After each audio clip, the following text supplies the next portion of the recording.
Ahibati fillah, kenapa kita perlu berbincang tentang persiapan Ramadan sekarang? Kenapa kok nggak nunggu akhir bulan Sya'ban, Ustaz? Orang kalau mau menikah kira-kira butuh persiapan berapa lama? Setahun, Insya Allah.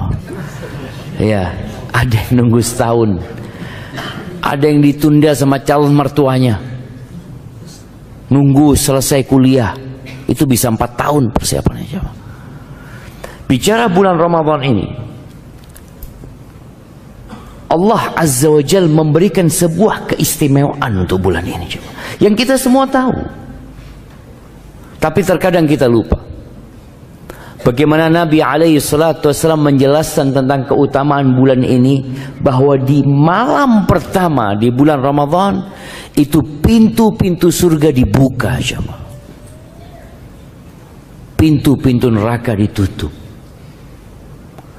Antum dapat melihat ya, ketika ada mall baru dibuka, kemudian diumumkan akan dibuka tanggal sekian dan tanggal sekian, lalu disampaikan di sana akan ada promo, akan ada ini dan itu. Subhanallah, orang itu akan mencatat tanggalnya untuk mempersiapkan diri. Bagaimana kalau yang dibuka itu pintu surga, yang ditutup pintu neraka? Dan subhanallah, akan ada penyeru yang terus menyeru kepada kebaikan. Setan-setan dibelenggu. Dan di setiap malam bulan Ramadan itu ada orang-orang divonis bebas dari api neraka. Wa fihi lailatun khairun min alfi syahr. Dan di bulan Ramadan, kata Nabi SAW, ada satu malam yang lebih baik dari 1000 bulan. Lebih baik dari umur kita semua. Siapa yang umurnya 1000 bulan sekarang? Jamaah, ada yang umurnya 1000 bulan? 83 tahun kira-kira, plus 4 bulan. 6 ada? Hampir nggak ada. Dahulu umat-umat sebelum umatnya Nabi SAW dikasih umur yang panjang mereka.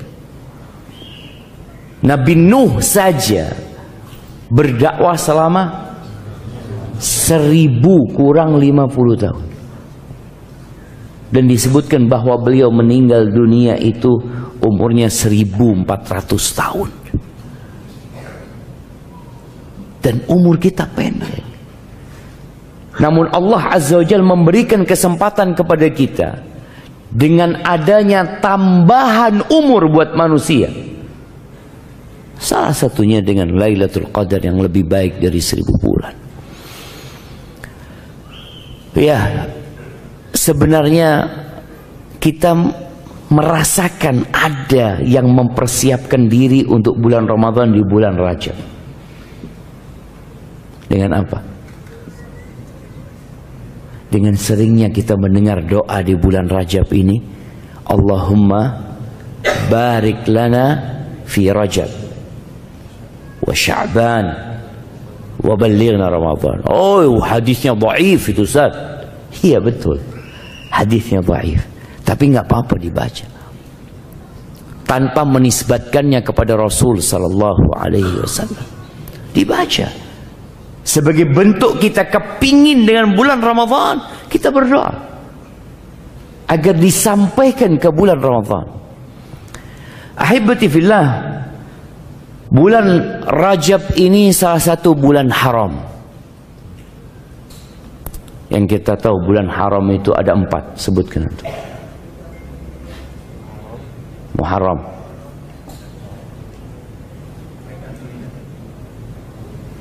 Rajab, iya, Muharram, Rajab, kurang 2.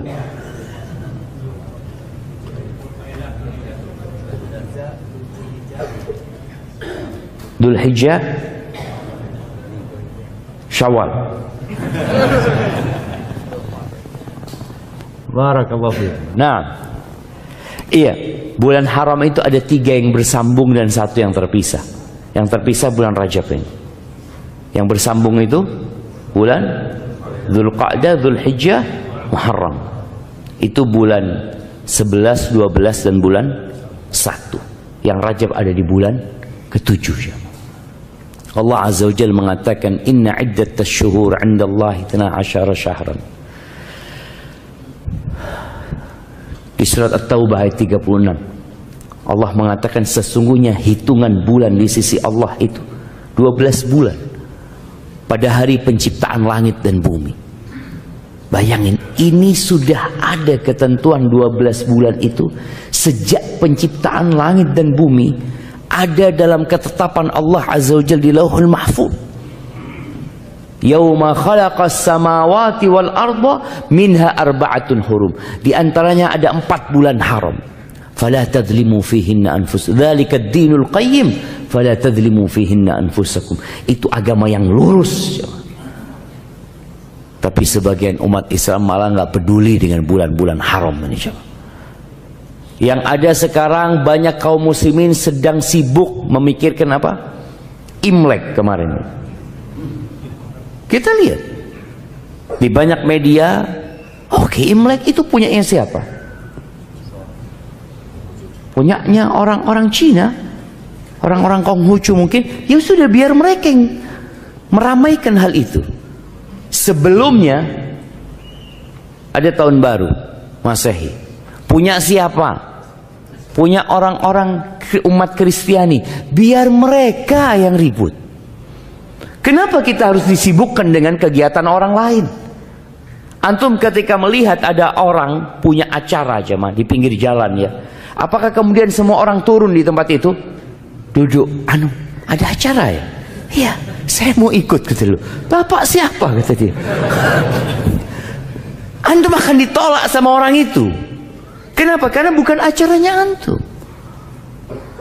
Tapi kenapa banyak umat Islam yang dengan acara orang lain sibuk dia jemaah?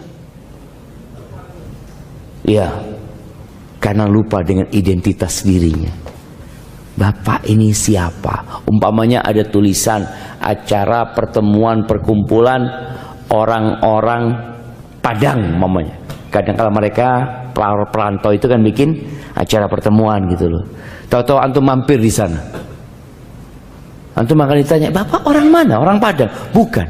Saya orang Jawa," kata dia. "Loh, maaf. Ini acaranya orang Padang, Bapak." Tapi sebagian kita nggak malu. Nggak malu. Kata Nabi SAW, "La tattabi'unna sanana man kana qablakum." Kalian benar-benar akan mengikuti ajaran-ajaran orang-orang sebelum kalian. Bayangkan, kalian itu orang sekarang mengikuti ajaran orang sebelum kalian. Dan mengikutinya secara persis ya, shibron bi shibrin. Jadi sejengkal persis satu jengkal kita mengikutinya. Wa dhira'an bi dhira'in. Satu hasta juga kita mengikutinya. Hatta law dakhalu juhra rabbin. Kata Nabi SAW, kalau orang-orang itu masuk ke lubangnya dhab, salah satu jenis iguana padang pasir itu jemaah, kalian akan masuk. Maka hibati fillah mengingatkan kembali dengan bulan-bulan Islam yang sudah ditetapkan sama Allah, dan ini bukti identitas kita. Ana muslim. Bulan Rajab adalah salah satu bulan haram yang dimuliakan, yang memiliki keutamaan, yang berbuat dosa di dalamnya tidak sama dengan di waktu yang lainnya. Maka Allah katakan, "Fala tadzlimu fihinna anfusakum." Kalian jangan mendolimin diri kalian di bulan-bulan itu. Para ulama tafsir menyebutkan boleh jadi maknanya 12 bulan, tapi secara khusus 4 bulan haram ini. Di bulan itu orang-orang jahiliyah sebelum Islam itu memuliakan bulan-bulan haram. Kok bisa orang jahiliyah memuliakan, Ustaz? Karena ketetapan ini sudah ada sejak kapan? Penciptaan langit dan bumi. Bukan sejak diutusnya Rasul sallallahu alaihi wasallam, bukan. Makanya orang jahiliyah nggak perang di bulan-bulan haram itu.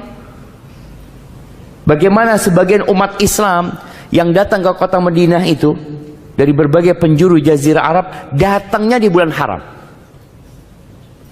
Karena bangsa Arab kalau masuk bulan haram, ngelihat kafilah dagang nggak berani mereka merampok. Bahkan disebutkan melihat pembunuh bapaknya, mereka nggak berani balas dendam. Kenapa? Bulan haram. Kok sekarang kita yang sudah muslim malah lupa dengan keutamaan bulan haram. Baik, ahibati fillah.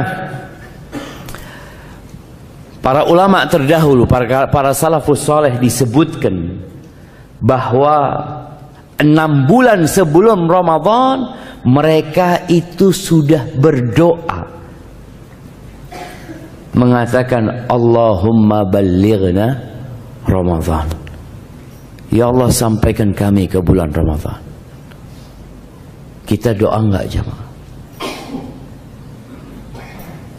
Kita enggak tahu dengan bulan Islam. Kebanyakan kita masih ada yang bertanya, insya Allah kita puasa kapan ya Ustaz? Loh, kapan? Muslim. Ya Muslim Ustaz. Ya Ramadan puasanya umat Islam. Kok dia kadang-kala puasa bulan apa jemaah? April? Maret, April. Sejak kapan disyariatkan puasa di bulan Maret? Coba cari kitabnya tuh. Baca buku-buku fikih. Ketika bicara rukun Islam, ada nggak pembahasan di situ puasa bagi umat Islam dimulai tanggal berapa Maret? Tanggal berapa? 21? 22. Dimulai 22 Maret, selesai tanggal April. Nggak ada semua. Yang ada bulan Ramadan.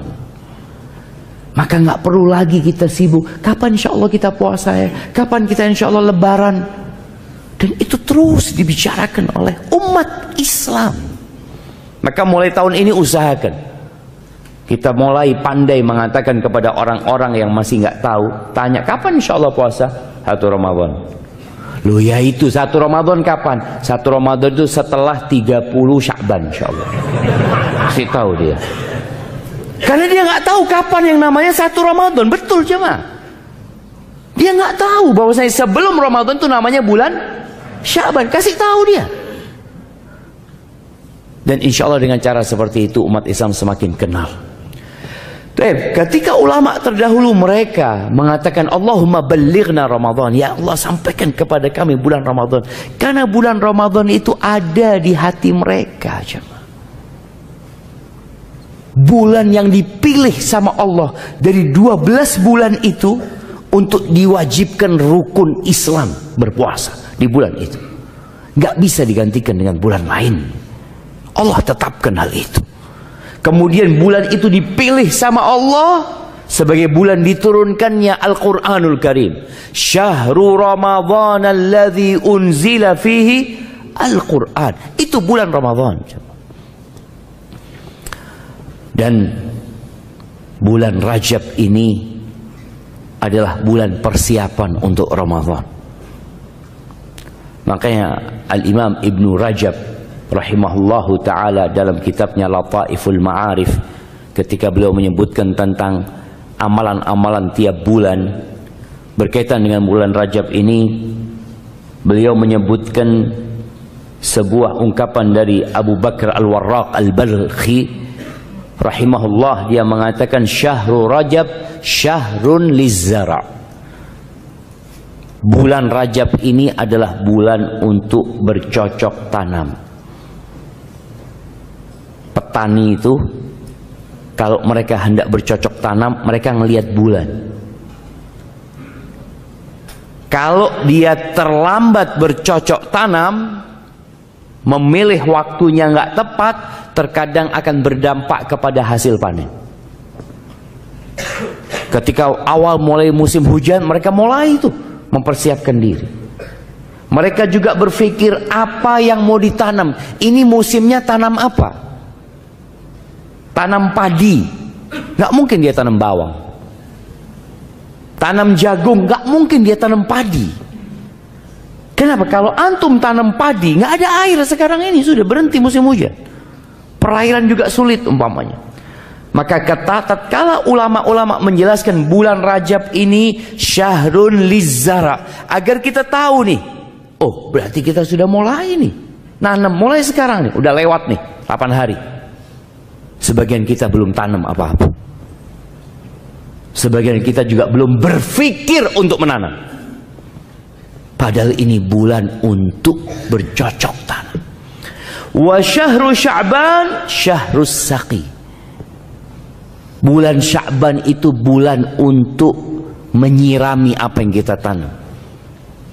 Setelah ditanam, diperhatikan, disirami. Wa Ramadan syahru hasadiz zara. Bulan Ramadan bulan untuk panen. Kita ini sering baca tentang bagaimana para salafus soleh di bulan Ramadan. Tapi kita hampir tidak pernah mendengar bagaimana mereka sebelum Ramadan. Yang ada Ramadan. Kita akan baca umpamanya tentang sebagian ulama yang dalam bulan Ramadan menghatamkan Al-Quran 30 kali. Jadi sehari sekali. Ya Allah, kok bisa Ustaz ya? Ana setahun ini belum hatam Ustaz. Dari Syawal kemarin sampai hari ini belum hatam Ustaz. Ya insya Allah ana masih sampai ya akhir Al-Baqarah Ustaz. Bayangin jemaah, dari bulan Syawal sampai sekarang sampai mana? Akhir Al-Baqarah. Ada masalah sama sebagian kita. Mereka sehari sekali hatam. Al-Imam Syafi'i diriwayatkan bahwasanya beliau itu di bulan Ramadan menghatamkan 60 kali. Nggak mungkin Ustaz. Nggak bisa. Ada sebagian yang menafikan hal itu. Al-Imam An-Nawawi dalam kitabnya At-Tibyan fi Adab Hamalatil Quran, beliau menjelaskan tentang penghataman Al-Quran yang paling banyak dalam sehari itu 8 kali. Ya Allah, 8 kali. Kita seumur hidup belum tentu 8 kali. Ada yang seumur hidup mungkin cuma hatam sekali. Ada yang hatam disebutkan 4 kali. Intinya kita melihat mereka di bulan Ramadan itu bisa melakukan sesuatu yang menurut logika sebagian orang nggak mungkin. Tapi dia lupa bahwa Allah memberikan berkah kepada waktu seseorang. Ada orang-orang yang dapat menyelesaikan buku-buku karyanya yang kalau dihitung dengan umurnya kadang-kadang kita masuk, kok bisa? Ini ulama terdahulu belum ada laptop. Ulama terdahulu belum ada mesin ketik. Ulama terdahulu yang ketika nulis harus pakai tangan dengan pena yang berulang kali jamaah. Habis pena, habis tintanya, dia taruh lagi di tinta, dia tulis lagi. Tapi mereka dapat menghasilkan hasil karya yang sampai hari ini umat Islam menikmatinya. Kita nggak bisa melakukan itu. Baca aja nggak selesai. Jangan ngarang buku, kita baca aja nggak selesai. Maka disinilah berkah. Dan juga mereka menjelaskan adanya persiapan dan pelatihan yang dilakukan mereka sebelum bulan Ramadan. Maka mereka mengingatkan paling tidak bulan Rajab itu kita sudah siap-siap. Dan alhamdulillah sebenarnya kita melihat umat Islam di bulan Rajab ini banyak menambah amalan. Cuma amalannya kadangkala tidak diajarkan sama Rasul sallallahu alaihi wasallam. Ini jadi masalah.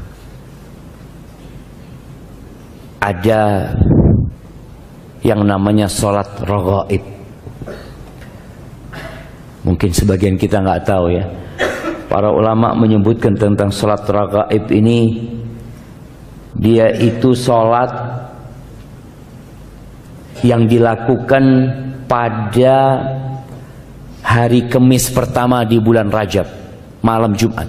Udah lewat nih, malam Jumat kemarin. Ini hadisnya disebutkan dari Anas bin Malik, dan hadis ini palsu. Dan yang palsu itu biasanya menarik jemaah, karena pahalanya besar. Apalagi orang ini jarang sholat tuh mamanya, dapat satu amalan yang pahalanya bisa menggantikan sholat yang dia tinggalkan. Pikirnya dia kayak gitu. Bunyi hadisnya mengatakan, ma min ahadin yasumu yaumal khamis, tidak ada satupun orang yang puasa hari Kamis awal bulan Rajab. Kamis awal bulan Rajab. Thumma yusalli, kemudian dia salat fi ma bainal isya wal atama. Dia salat di antara maghrib dan isya. Pada malam Jumatnya 12 rakaat dia salat. Dia baca di setiap rakaat dengan Al-Fatihah satu kali, dan membaca inna anzalnahu fi lailatul qadr 3 marrat, 3 kali. Bayangin ya, dia baca Al-Fatihah satu kali dan baca Al-Qadr 3 kali. Ini mengingatkan dengan Ramadan sebenarnya. Sebagian kita itu hampir nggak pernah baca inna imam aja kita bicara imam. Kapan terakhir antum mendengar imam baca inna anzalnahu fi lailatul qadr? Jarang. Dipikir bacanya itu di bulan Ramadan doang. Ini surat khusus bulan Ramadan. Enggak sebenarnya. Tapi sebagian orang membaca hal itu hanya di bulan Ramadan. Padahal kita baca sepanjang tahun. Dibaca setelah surat maghrib. Memang anjurannya waktu surat maghrib itu baca suratnya dari wadduha sampai ke akhir Al-Quran Karim. Kemudian wa qul huwallahu ahad, dan dia membaca qul huwallahu ahad isnatai asyrata marrah, 12 kali. Jadi Al-Fatihah, kemudian baca Al-Qadr 3 kali, lalu baca qul huwallahu ahad 12 kali. Yafsil baina kulli rak'atain bitaslimah, setiap 2 rakaat dia salam. Fa idza faragha min salatihi shalla alayya 70. Ketika selesai salat, dia salawat kepada aku sebanyak 70 kali. Allahumma salli ala Muhammad, ya, sebanyak 70 kali. Fa yaqulu fi sujudihi 70 marrah. Di setiap sujudnya dia membaca sebanyak 70 kali subuhun quddusun rabbul malaikati war ruh. Berapa kali? 70 kali jemaah. Baca itu. Thumma yarfa' ra'sah, kemudian dia bangkit dari sujudnya membaca Rabbighfir warham wa tajawaz amma ta'lam innaka antal azizul a'zam 70 kali. Orang itu kalau dapat sifat salat yang aneh, senang jemaah. Oh, ini sungguhan ini. Kalau yang biasa-biasa buat dia itu, ya biasa, semua orang bisa. Ini khusus. Thumma yas'alullah ta'ala hajatahu fa innaha tuqda.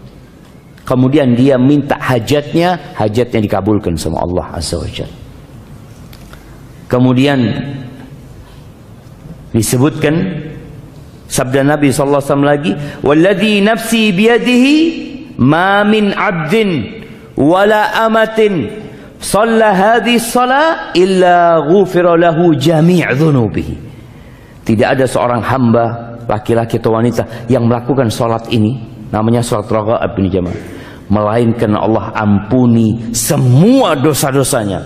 Walau kanat mithla zabadil bahr, walaupun sebanyak buih di lautan, wa adadir ramal, sebanyak pasir di muka bumi ini, wa waznil jibal, walaupun dosanya seberat gunung-gunung yang ada di muka bumi ini, wa waraqil asjar, sejumlah daun-daunan di pohon, wa yashfa yaumal qiyamah, dan dia pada hari kiamat akan memberikan syafaat fi 700 ahli baitihi, memberikan syafaat kepada 700 keluarganya yang sudah ditetapkan divonis masuk neraka. Siapa yang nggak mau jemaah? Aduh Ustaz, bismillah Ustaz, telat tuh Ustaz ya. Telat sudah jemaah. Ini hari Kamis kemarin. Kita harus nunggu setahun lagi. Cuma yang jadi masalah hadisnya ini maudhu'. Al-Imam An-Nawawi yang madhabnya Syafi'i, yang diikutin di Indonesia seharusnya, jemaah. Beliau ditanya tentang salat raghaib ini. Apa kata beliau? Ditanya, sunnah ini salat, sunnah, fadilah atau bid'ah? Apa kata beliau rahimahullah? Hiya bid'at qabihah munkarah. Dia adalah perbuatan bid'ah yang buruk, yang mungkar, asyaddal inkar, mustamila ala munkarat, yang isinya banyak kemungkaran. Fayata'ayyan tarkuha, harus ditinggalkan. Wal i'rad anha, berpaling dari salat ini. Wa inkaruha ala fa'iliha, dan orang yang melakukan itu harus diingkari, enggak boleh dibiarkan. Wala yughtar bi kathratil fa'ilina laha, jangan tertipu dengan banyaknya orang yang mengamalkan hal itu. Di berbagai negeri beliau mengatakan, wala bikauniha madhkura fi qutil qulub, jangan pula terpedaya karena disebutkan dalam kitab Qutil Qulub kata beliau, atau di kitab Ihya Ulumuddin, atau buku-buku yang lainnya, karena memang nggak ada itu seperti itu. Hadisnya palsu. Panjang beliau menjelaskan hal itu. Mungkin sebagian orang tadi mempersiapkan diri untuk Ramadan dengan membersihkan diri dari dosa. Bayangin jemaah, kalau antum sholat itu aja 12 rakaat, mungkin sebagian mengatakan, panjang juga, capek. Ya enggak lah, mudah sekali, dilakukan setahun sekali, tapi antum dapat pahala apa? Diampuni dosanya dengan sejumlah,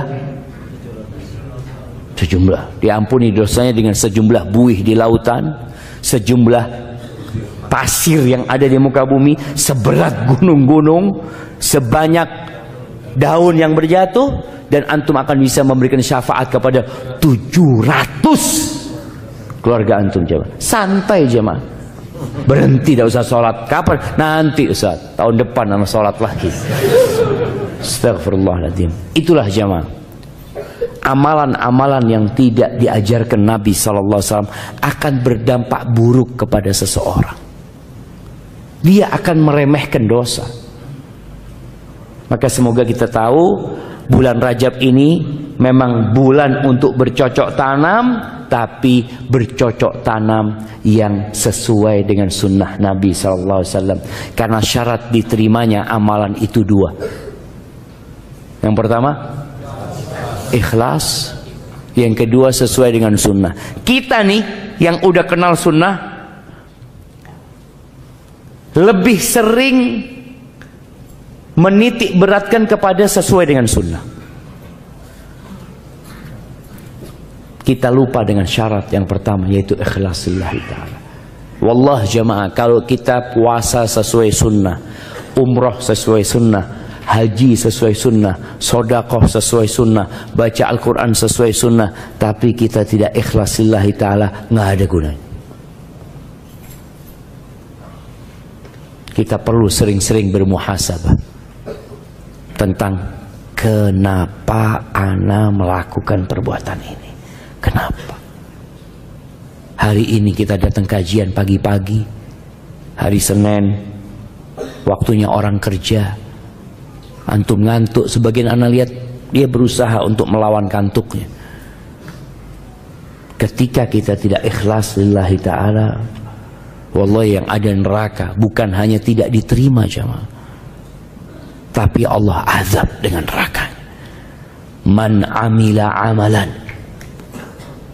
kata Allah dalam sebuah hadis qudsi, asyraka fihi ma'i ghairi taraktuhu wa syirka. Barang siapa yang beramal sebuah amalan yang dia menyisipkan selain aku dalam amalan itu, dalam niatnya, aku tinggalkan dia dengan yang aku disekutukan olehnya. Taib, ahibati fillah, perlunya persiapan ini sebagai bentuk kita serius, kita sungguh-sungguh. Perbedaan orang munafik dengan orang beriman, tatkala ada sebuah momentum. Kalau di masa Nabi SAW itu, ya ada panggilan jihad fi sabilillah, ada ajakan untuk berperang, yang waktunya itu kadangkala ya insidental, tidak ditetapkan. Kita mau berangkat bulan ini, enggak dikatakan ya kita berangkat umpamanya tanggal sekian hari ini. Orang-orang munafik itu jamaah selalu saja punya alasan. Dia datang kepada Rasulullah SAW, ya Rasulullah, ana nggak bisa ikut perang, ana punya acara ini, ana punya ini, punya itu, mohon maaf mereka. Terus seperti itu. Nanti ketika Nabi SAW pulang dari satu peperangan dan mereka tidak ikut perang, mereka datang lagi minta maaf kepada Rasulullah SAW. Ya Rasulullah, kami ini sebenarnya kepingin ikut perang, kepingin berangkat, tapi mungkin anakku sakit, ini itu, banyak alasan. Apa kata Allah di surat At-Taubah ayat 46? Walau aradul khuruja la a'addu lahu uddah.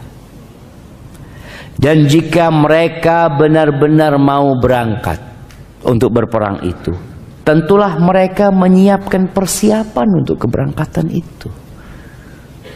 Siap tapi nggak jadi. Tapi kan dia mau berangkat. Seperti seorang umpamanya ketika dikatakan yuk kita berangkat punya acara ini, yang katakan ya Allah, ana itu tas sudah siap, semua sudah siap, tapi anak-anak sakit. Ini benar, dia memang ingin, sehingga dia membuktikan itu dengan persiapan. Apa kata Allah? Walakin karihallahum bi'athahum. Mereka memang nggak kepingin berangkat, dan Allah nggak suka dengan keberangkatan mereka juga. Fathabbatahum, maka Allah melemahkan keinginan mereka. Jadi kemauannya itu Allah bikin lemah. Dan dikatakan waqila qudu ma'al qa'idin, sudah kalian duduk sana bersama orang-orang yang tinggal, yang nggak ikut perang. Begitu pula kita dengan Ramadan. Kita benar enggak ingin mendapatkan Lailatul Qadar? Kita benar enggak ingin mendapatkan vonis bebas dari api neraka di bulan Ramadan itu? Kita benar enggak ingin puasa? Di bulan Ramadan jemaah ada satu masalah besar ya. Masih banyaknya umat Islam yang enggak puasa, khususnya pekerja kasar. Yang bangun masjid ini sempat dibangun di bulan Ramadan, sempat. Yang bangun puasa, sebagian besar, sebagian kecil. Sebagian kecil yang dibangun masjid di bulan Ramadan, dibuat tarawih, yang bangun nggak puasa. Sebagian mereka jamaah, ketika ditanya, nggak kuat Pak Ustadz. Nggak kuat. Sahur nggak tadi? Enggak Pak Ustaz. Berarti memang nggak niat puasa. Kalau orang itu niat puasa, dia akan sahur yang sesuai, dia akan berusaha jaga diri. Nanti mungkin di tengah hari dia mau pingsan karena capek kena matahari, dia berbuka. Itu orang niat puasa. Tapi ini orang memang nggak sahur, yang ada sarapan. Benar, mereka berangkat kerja, mereka sarapan. Ketika ditanya kenapa nggak puasa, capek, nggak bisa puasa. Seperti itu pula kondisi orang-orang munafik. Maka Allah sebutkan, walau aradul khuruj, jikalau mereka benar punya keinginan untuk berangkat perang, la a'addu lahu uddah, pasti mereka itu mempersiapkan persiapan. Maka di sini antum dapat melihat kenapa para ulama terdahulu kok bisa hatam Quran sehari, 1 kali, 2 kali, ada yang 3 malam hatam Al-Quranul Karim. Kok bisa ya mereka iktikaf ya? Mereka kan punya keluarga Pak Ustaz.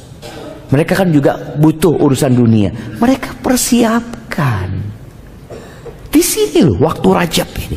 Antum mau iktikaf nggak? Mau iktikaf Ustaz? Ya persiapkan sekarang. Oh kan masih lama Pak Ustaz. Persiapannya sekarang, bulan Rajab ini. Yang mau ngajukan cuti, mungkin.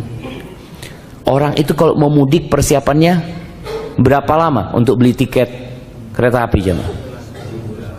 Sebulan, 2 bulan sebelum kadangkala. Mereka sudah mempersiapkan jemaah. Bahkan setahun sebelumnya mereka persiapan buat mudik. Dari sisi dia menabung, ya. Karena dia, anak mau pulang. Loh, buktinya mau pulang, anak nabung gitu. Karena anak mau pulang, anak harus beli tiket pesawat buat 4 anak anak Ustaz, seperti itu. Maka dia mempersiapkan hal itu. Ahibati fillah, persiapan yang paling utama adalah ya namanya bercocok tanam. Persiapannya adalah membersihkan tanah itu, jemaah. Tanah yang hendak kita tanamin ini dibersihkan dahulu. Mungkinkah antum menanam jagung sedangkan ilalang masih tumbuh tinggi? Nggak mungkin. Bisa Ustaz, bisa. Tapi hasilnya jelek. Mungkinkah antum tanam padi pada saat sawah itu masih banyak ilalang dan belum dibajak, jemaah? Nggak mungkin, jemaah. Artinya orang aja berpikir seperti itu. Bagaimana kalau yang akan ditanamin ini, tanah itu namanya al-qalbu. Qalb. Tempat Allah memandang, jemaah. Tempat kebaikan itu tumbuh. Tempat keimanan, tempat ketakwaan. Yang kata Nabi SAW, at-taqwa hahuna. At-taqwa hahuna. Ketakwaan itu di sini. Beliau menunjukkan kepada dadanya, jantungnya itu 3 kali. Dan kita tahu puasa Ramadan ini apa kata Allah? Ya ayyuhalladzina amanu kutiba alaikumus siyam kama kutiba alal ladzina min qablikum la'allakum tattaqun. Disyariatkan puasa itu. Allah katakan, wahai orang-orang yang beriman, diwajibkan atas diri kalian berpuasa sebagaimana diwajibkan atas umat-umat sebelum kalian. Apa targetnya? La'allakum tattaqun. Di mana tempat takwa itu? Hahuna, kata Nabi SAW. Di sini. Maka sekarang kita perlu bersihkan tanah itu. Bersihkan hati kita dari segala penyakit hati, dari dosa-dosa yang biasa kita lakukan. Sebenarnya jamaah, Rasul Sallallahu Alaihi Wasallam itu sudah mengajarkan kepada kita amalan harian untuk membersihkan hati. Salat 5 waktu itu untuk penghapusan dosa, jamaah. Sampai beliau mencontohkan tentang salat yang 5 waktu itu. Menurut kalian gimana kalau orang itu punya rumah, di depan rumahnya itu ada sungai, dan dia mandi 5 kali di sungai itu, jemaah? Bersih enggak, jemaah? Bersih. Hal baqiya min daranihi syai'. Kata Nabi SAW, apakah ada yang tersisa? Apa ya, jemaah? Daron itu kalau bahasa Jawanya bolot. Apa bahasa? Apa? Daki. Daki.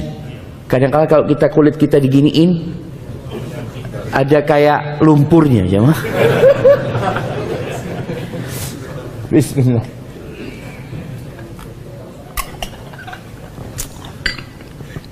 Apakah ada yang tersisa? Nggak ada yang tersisa. Itu kalau mandinya bener. Tapi kalau cuma nyemplung, nyebur keluar, ya kayaknya nggak berubah, jemaah. Yang ada cuma basah doang. Begitu pula dengan kualitas sholat kita.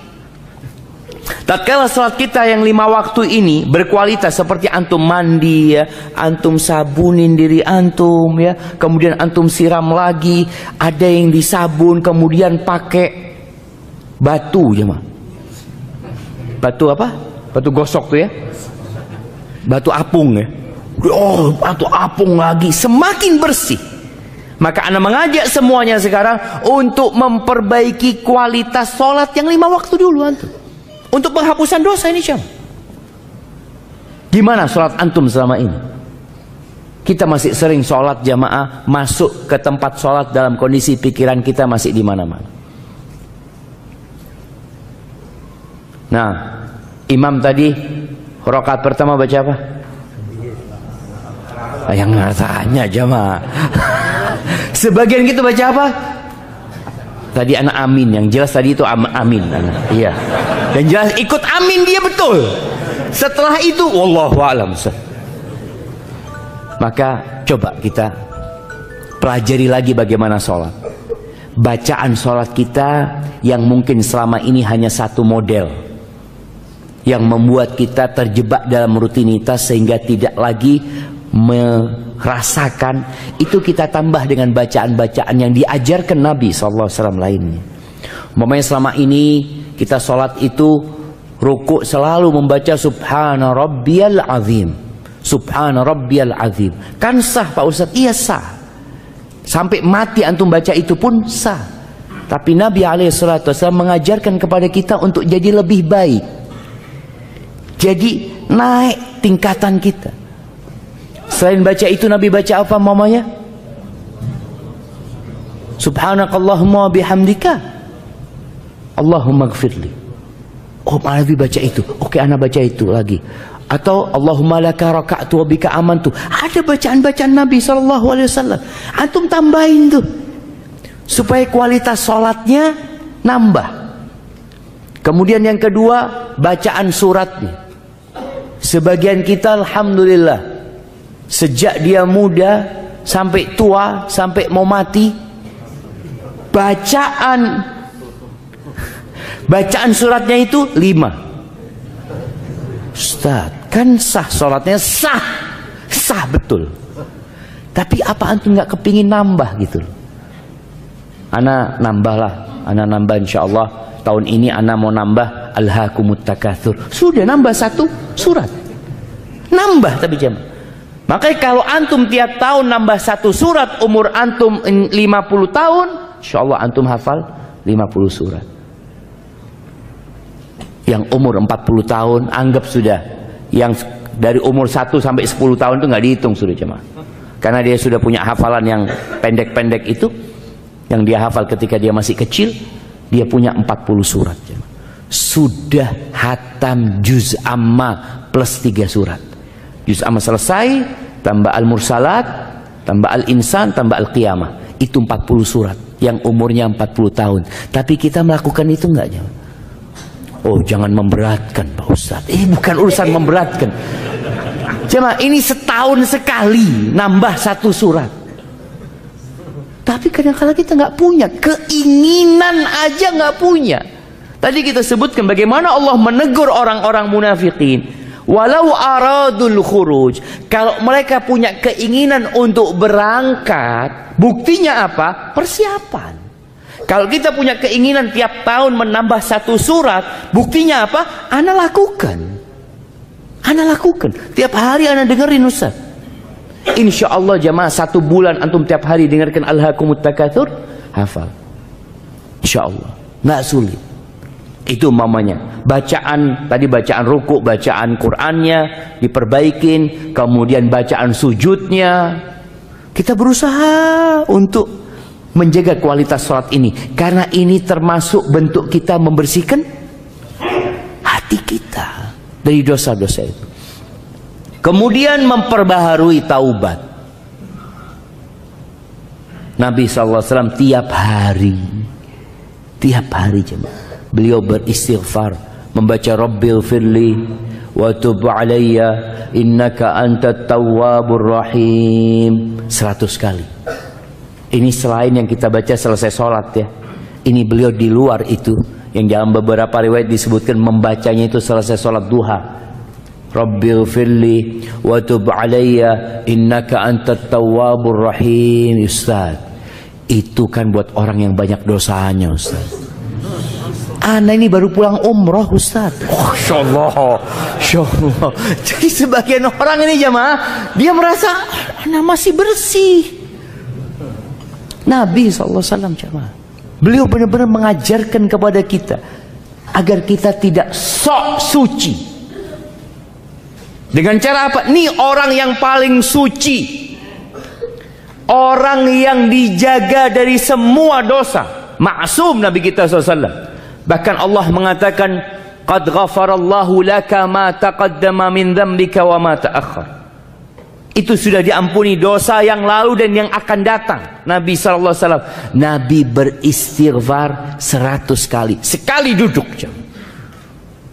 Maka mulai saat ini usahakan tiap hari antum punya waktu duduk beristighfar 100 kali. Dihitung, dihitung. Pakai tangannya itu lebih mulia. Tapi yang nggak biasa ngitung mungkin bisa pakai tasbih umpamanya. Tapi tasbih ini jangan sampai kelihatan orang. Karena ada orang yang habis pakai tasbih langsung di gelang. Iya, kan nggak apa-apa. Iya, nggak apa-apa. Tapi kadangkala jadi ria, kelihatan. Ada yang lebih parah lagi, kadangkala antum habis tasbih langsung dikalungkan. Nggak dikalungkan di situ, digantung di mobilnya.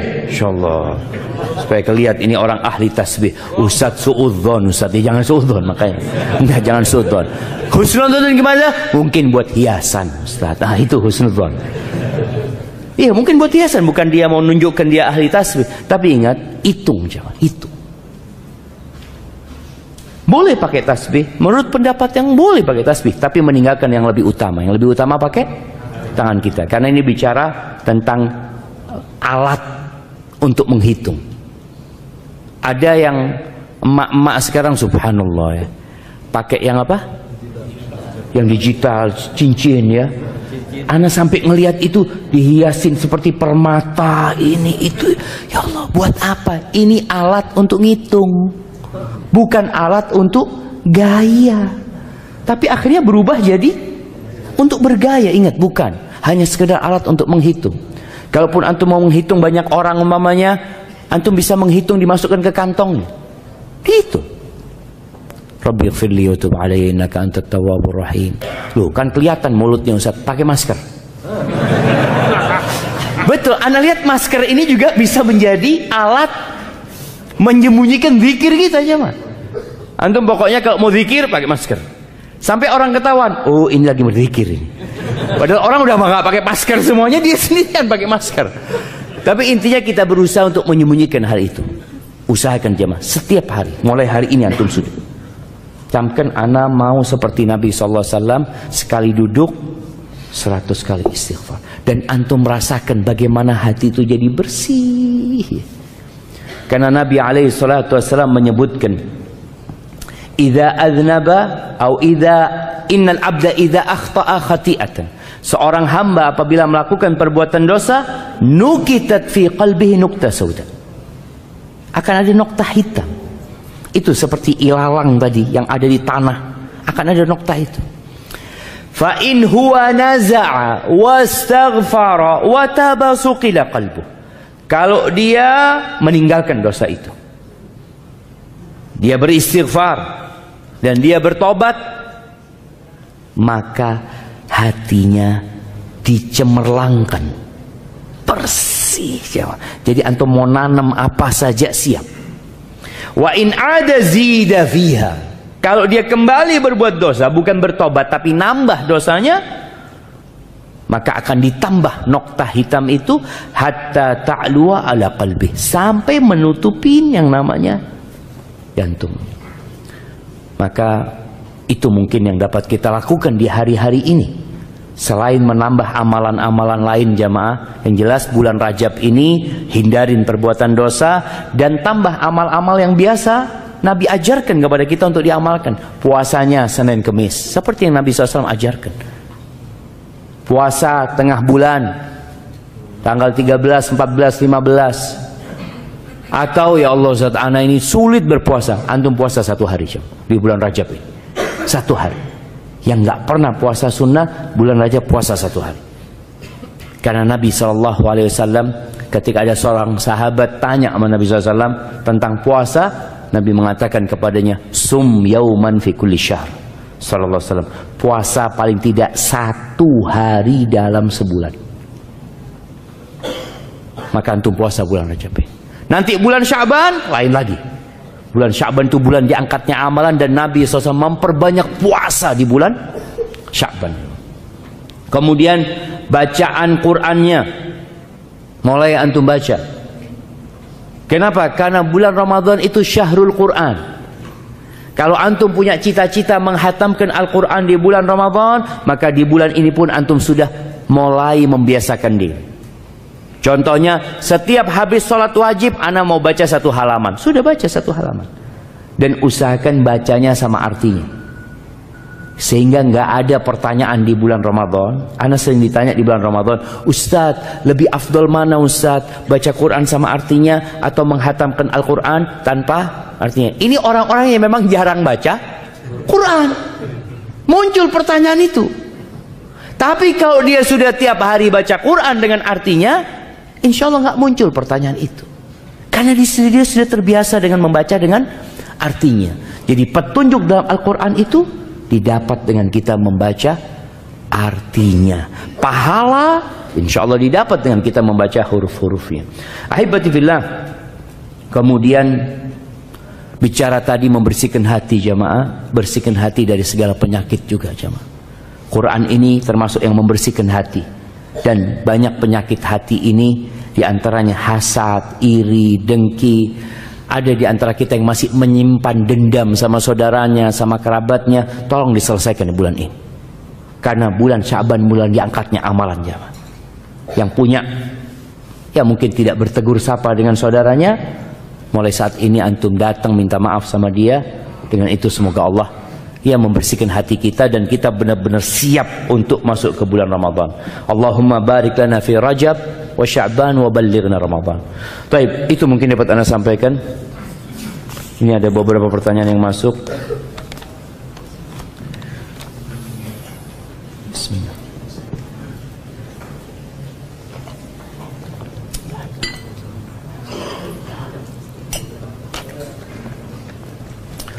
Ustaz, saya adalah pelaku maksiat yang sangat akut. Alhamdulillah sekarang telah mengenal sunnah.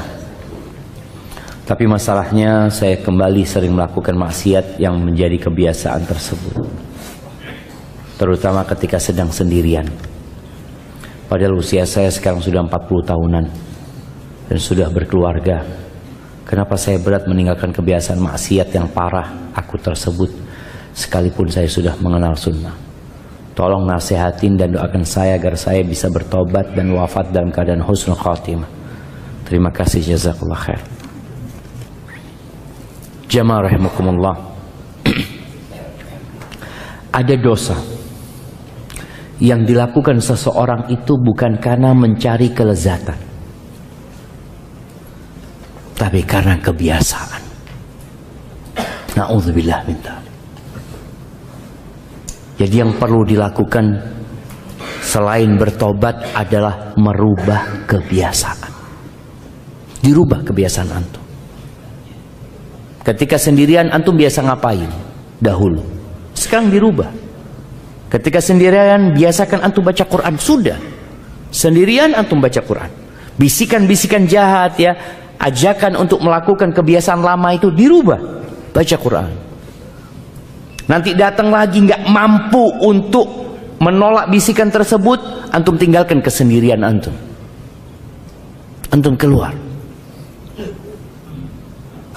di tempat yang lebih banyak orang. Karena terkadang kita bisa malu sama manusia, tapi lupa malu sama Allah Azza wa Jalla. Belum terbiasa kita dengan hal itu. Yang kedua, berdoa antum.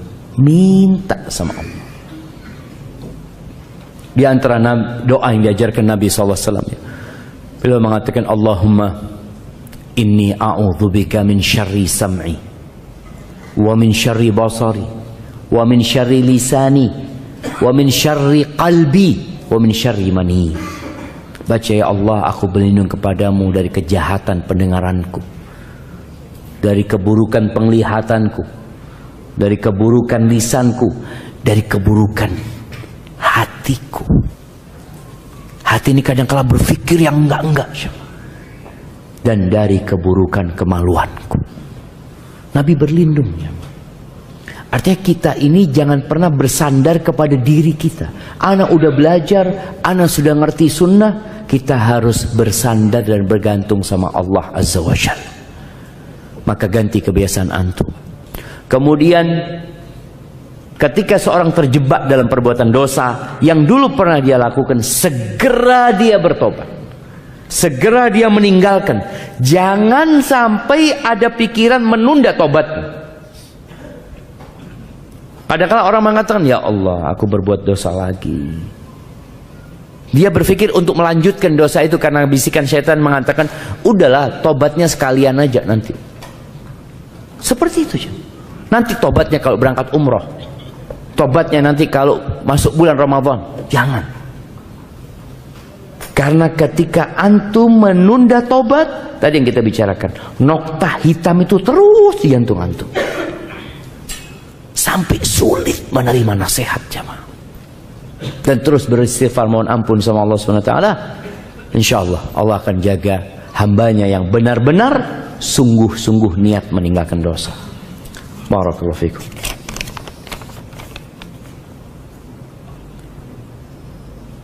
Suami saya berencana iktikaf tahun ini, namun tidak anak izinkan. Masya Allah. Karena takut sendirian di rumah. Apakah anak istri yang durhaka Ustaz karena menghalangi suami berbuat kebaikan? Jazakallah khairan. Yang pertama, suami juga perlu memperhatikan kondisi istri. Kalau dia bersama istrinya tinggal di pinggiran hutan yang banyak binatang buas, ya jangan iktikaf antum. Atau iktikaf bersama istri. Tapi kalau istri tinggal di tempat yang nyaman, yang aman, yang suaminya keluar kota nggak ada masalah, yang suaminya bekerja nggak ada masalah, tapi mau iktikaf jangan, itu bermasalah istrinya. Maka kalau dikatakan apakah ini istri durhaka, tadi tergantung kondisimu. Kalau memang letak perumahanmu di tempat yang berbahaya, kalau nggak ada suami di malam hari, maka suami harus tahu diri. Karena dia punya kewajiban untuk menjaga istrinya. Jangan sampai istrinya nanti ya mau datang perampok atau datang pencuri ini dan itu. Tapi kalau tempatnya aman, insya Allah nggak ada masalah. Istri juga nggak berhak karena sudah dipilihkan sama suaminya tinggal di perumahan yang aman, yang tentram, dan sudah dicukupin semua kebutuhan. Jangan sampai suami mengatakan ana mau iktikaf. Nah, loh, gimana urusan makan kita? Wallahu a'lam. Ana nggak tahu. Anti cari sendiri nggak boleh. Karena suami punya kewajiban memberikan nafkah kepada istrinya. Kalau memang mau iktikaf tadi udah disiapin makanannya, semua kebutuhan istri sudah disiapkan semuanya. Insya Allah boleh dia iktikaf. Hada wallahu a'lam bissawab. Tapi ini masya Allah jemaah, ketika persiapannya dari sekarang itu bagus. Dia sudah mulai mencatat gitu. Atau boleh jadi tadi kalau ternyata tempat istrinya ini berat Ustaz, artinya memang perumahannya nggak baik, ya dia carikan tempat yang baik, umpamanya kos-kosan yang dekat dengan masjidnya, nggak terlalu jauh dari masjid ya. Istri juga bisa tiap hari, istrinya mungkin nggak iktikaf, tapi istrinya bisa ketemu suaminya tiap hari, sholat tarawehnya di masjid yang sama umpamanya. Dan ketika iktikaf jamaah, antum nggak harus cari masjid yang ada kajiannya. Karena iktikaf itu sejatinya antum berdiam diri di masjid untuk beribadah kepada Allah Azza wa Jalla. Rasul SAW ketika iktikaf, ya udah beliau iktikaf di tempat beliau. Jadi tujuannya antum fokus beribadah kepada Allah Azza wa Jalla. Kalau dapat masjid yang ada kajiannya, alhamdulillah. Nggak dapat, sudah. Nggak perlu keluar kota juga ya. Oh, di tempatnya Ustadz Fulan, tempatnya Ustadz Fulan. Enggak, masjid depan kampung antum, iktikaf di sana. Masjid kampung, iya, bismillah, iktikaf di situ. Assalamualaikum, izin bertanya Ustadz, mengkodok puasa Ramadan sampai kapan? Sampai lunas. Loh, iya cuma sampai kapan mengkodok puasa Ramadan? Ya, sampai lunas. Artinya kalau ternyata sampai bulan Sya'ban belum lunas, antum masih punya utang. Dan Allah kasih waktu mengqadha itu jemaah sampai datang waktu yang selanjutnya. Artinya kita dikasih waktu sampai bulan Sya'ban. Karena nanti masuk Ramadan sudah ada kewajiban yang baru. Maka tolong disegerakan mengqadhanya, jangan sampai lewat Ramadan. Tapi kalau kemudian sampai lewat Ramadan belum bayar utang, tetap itu terhitung utang, harus diqadha gitu. Dan juga harus beristighfar mohon ampun sama Allah SWT. Ustadz, untuk ibu hamil dan menyusui, jika niat puasa tapi qadarullah harus dibatalkan karena kondisi tertentu, apa masih mendapatkan pahala ya Ustaz? Cuma niat saja, niat saja itu sudah ditulis pahala. Bagaimana kalau dia niat kemudian sudah puasa lalu dibatalkan karena kondisi? Dapat pahala itu jemaah. Dia tetap akan mendapatkan pahala. Dan kita ini jemaah bermuamalah dengan Allah yang tahu dengan isi hati kita.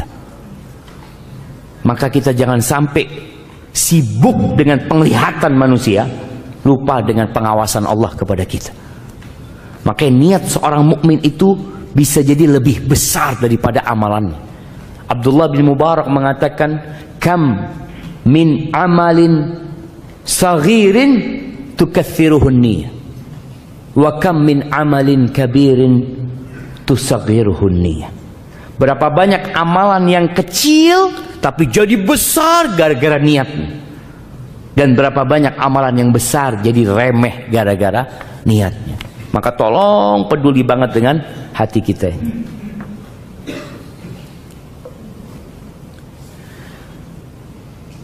Semoga Allah merahmati Ustadz dan keluarga serta seluruh kaum muslimin. Ustadz, sebagian salaf di 6 bulan setelah Ramadan berdoa agar amalan diterima, dan 6 bulan sebelum Ramadan berdoa agar disampaikan di bulan Ramadan. Apakah ada riwayat-riwayat doa-doa yang dibaca sebagian salaf tersebut Ustadz? Jazakallah khair. Wallahu a'lam bishawab ya. Kalau riwayat tentang nas doanya, teks doanya nggak pernah ana lihat ya, ana nggak pernah mendapatkannya. Mungkin ada di buku-buku para ulama, tapi yang jelas berdoa minta diterima itu seperti doanya Nabi Ibrahim, Rabbana taqabbal minna innaka antas samiul alim. Makanya setelah Ramadan itu biasanya mereka saling mendoakan dengan ucapan apa? Taqabbalallahu minna wa minkum. Itu yang riwayat disebutkan, mereka saling mendoakan dengan taqabbalallahu minna wa minkum. Kalau bicara bagaimana doa supaya disampaikan ke bulan Ramadan, ya mungkin seperti yang ada riwayat dhaif, Allahumma ballighna Ramadan ya, atau Allahumma barik lana fi Rajab wa Sya'ban wa ballighna Ramadan. Mohon nasihatnya Ustaz buat suami saya, insyaallah. Ini kayaknya dibawa ke sini suami yang masih merokok. Apa ada doa khusus Ustaz? Ana suka kasihan, tidur aja nggak tenang, batuk terus. Ini jam. Orang kadang-kala karena kebiasaan, udah kebiasaan dia merokok. Sebagian mereka itu sudah tidak menikmatin lagi jam. Rokok itu udah nggak menikmatin dia, karena dia apa ya, batuk ini itu. Tapi karena kebiasaan, jadi nggak enak kalau nggak ngerokok gitu loh jam. Terus bagaimana? Nah, kembali kepada tadi cerita Allah di surat Taubah. Andai kata orang-orang itu niat, walau aradul khuruj la'addu lahu udda. Mereka benar-benar niat, bertekad untuk berjihad, mereka akan persiapan. Kalau orang itu niat berhenti merokok jemaah, niat, dia akan persiapan. Yang pertama dia lakukan adalah berdoa, minta sama Allah, ya Allah bantulah hamba ya Allah untuk berhenti merokok ya Allah, bantulah hamba ya Allah. Ada sebagian orang nggak berani doa itu jemaah, karena masih enak rokok. Gimana anda mau minta berhenti ngerokok? Dia masih menikmatin rokok. Maka minta kepada suaminya, ajak suaminya, mas doa mas, minta sama Allah, ya Allah bantulah hamba untuk berhenti ngerokok. Ya Allah bencikan kepada hamba rokok ini Allah. Minta sama Allah. Dengan cara seperti itu insya Allah Allah bantu. Dan ini istri masya Allah ya, kadang-kala bapak-bapak yang masih merokok ini jangan sampai didoakan istrinya cepat mati. Nah, kadang-kala istri ngomong, ya Allah ini sakit-sakitan terus gini kan ngerepotin. Kalau langsung mati kan nggak apa-apa. Itu jangan sampai seperti itu. Karena memang ada suami-suami yang nggak tahu diri. Disayang sama istrinya, tapi dia nggak merasa disayang gitu. Barakallahu fikum.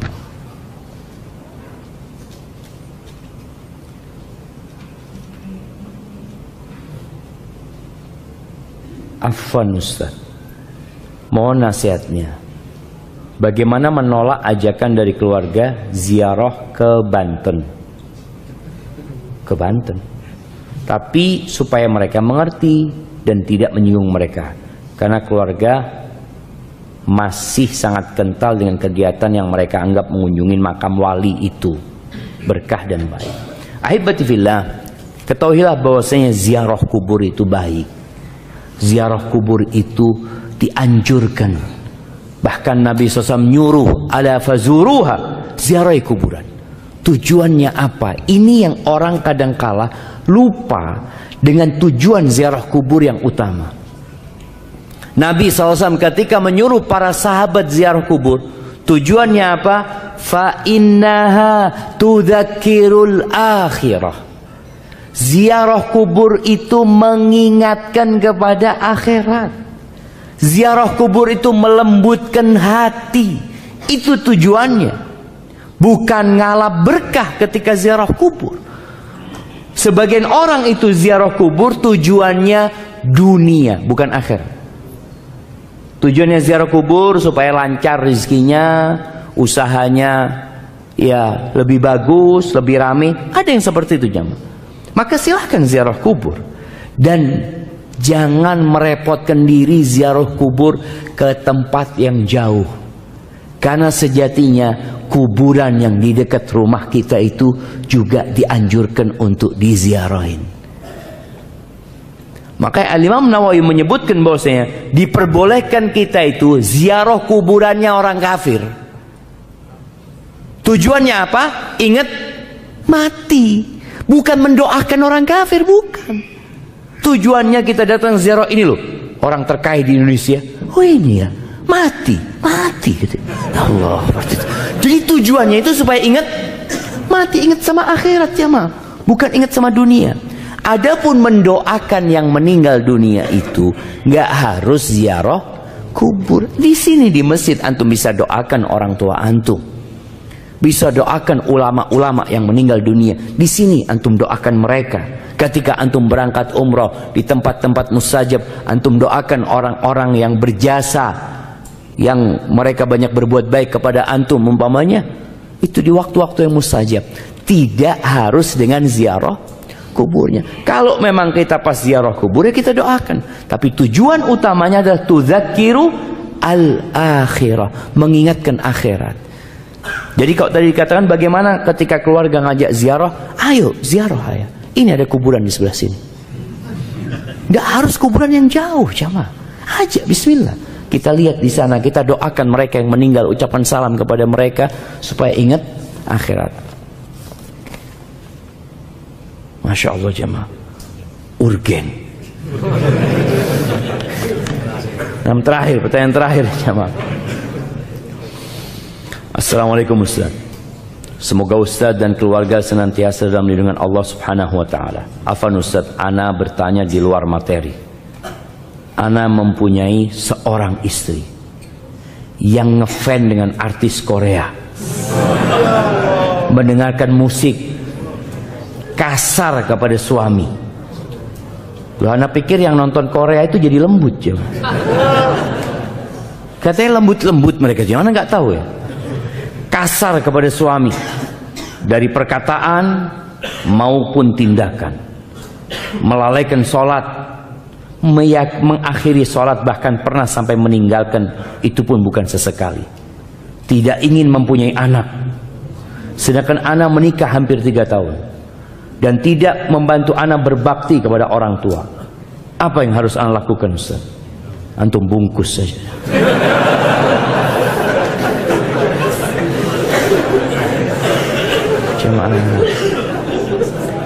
Padahal anak setiap hari menasihatin istri, tapi tidak ada perubahan. Dan ana sudah pernah mendiamkannya selama sepekan. Berdosakah ana menceraikannya, Ustaz? Iya, jemaah. Jadi yang pertama, seorang itu kadangkala perlu minta ampun sama Allah Azza wa Jalla. Kalau ternyata dia memilih istrinya ini tidak sesuai dengan kriteria yang sudah ditentukan dalam agama. Allah sudah kasih arahan. Wa ankihul ayama minkum wassalihina min ibadikum wa imaikum. Allah sudah kasih arahan yang soleh-soleh, yang baik, yang dinikahin. Nabi SAW juga memberikan penjelasan. Tapi antum kok akhirnya dapat istri seperti ini? Boleh jadi dia dulunya soleha. Enggak usah, dia dulu soleha. Cuma kalau karena bergaul ini dan itu, dia jadi seperti ini. Maka antum cari tahu penyebabnya. Dia seperti itu. Kalau ternyata penyebabnya memang sebelum menikah dia sudah seperti itu, berarti masalahnya ada di siapa? Di antum. Tapi kalau ternyata enggak, Ustaz, dia awalnya suka ngaji, Masya Allah, nurut sama suami. Setelah dia suka bergaul sama fulana umpamanya dia berubah. Berarti kan penyebabnya itu. Antum perlu mencari tahu penyebabnya. Baik. Kalau bicara antum memberikan nasihat, setelah memberikan nasihat jamaah, lalu dia tidak mau mendengarkan, perlu didiamkan. Bukan sebulan, bukan sepekan, boleh jadi sebulan, boleh jadi 2 bulan antum diamkan. Ada salah satu istri Nabi SAW itu yang didiamkan sama Nabi SAW 3 bulan kan? Siapa yang tahu namanya? Nah, Hafsah, bukan. Nah, Zainab bintu Jahsh. Yang ngomong Hafsah kasih hadiah nggak apa coba? Itu didiamkan 3 bulan kira-kira sama Nabi SAW. Gara-gara Zainab ini sempat rasis. Ketika Nabi SAW datang minta tolong sama Zainab untuk meminjamkan ontanya kepada Sofia,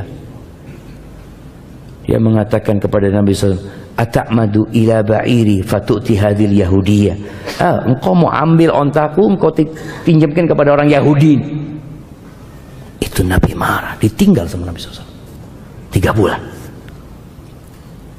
Sampai Zainab itu sudah kayaknya dia akan diceraikan sama Nabi SAW. Dia berpikir itu. Kasurnya Nabi itu sudah diberdirikan sama dia. Maka ketika antum memang serius untuk memperbaiki istri antum, antum lihat dia termasuk yang butuh sama antum tidak. Jadi memang masalahnya seorang suami ketika dia ngasih nasihat, tapi habis itu dihubungin istrinya, sang istri akan pasang badan. Suamiku butuh sama aku. Tapi ketika engkau pastikan enggak, aku kepingin engkau benar. Aku butuh sama engkau tapi sebagai seorang istri yang soleha. Tapi kok ternyata dia nggak berubah, kalau dikatakan apakah antum berdosa kalau menceraikan? Enggak, ini sebuah kemuliaan buat antum. Dan boleh jadi dengan antum menceraikan dia, semoga dia dapat suami yang bisa memperbaiki dia. Kalau ternyata antum tidak bisa memperbaiki, dan semoga antum dapat ganti yang lebih baik. Dan termasuk lama jemaah, ini pengaruh media sekarang ya. Perempuan nggak mau punya anak ya. Korea itu kayak gitu. Sekarang Korsel, mana lagi Jepang ya, Cina sendiri, pada nggak mau punya anak mereka cuma. Karena juga ini nggak tahu apakah istrinya bekerja atau tidak. Kadang-kadang ada perempuan-perempuan yang dipekerjakan oleh suaminya untuk cari tambahan nafkah. Tapi ada perempuan yang memang niat bekerja sendiri.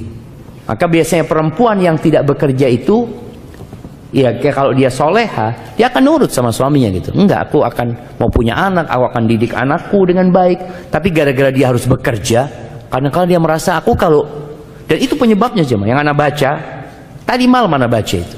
Kenapa kok terjadi resesi seks di sana? Ternyata mereka menyebutkan bahwa mereka itu adalah perempuan-perempuan pekerja yang dia kalau hamil dia baru dapat cuti melahirkan saja. Cuti hamil itu nggak ada buat dia.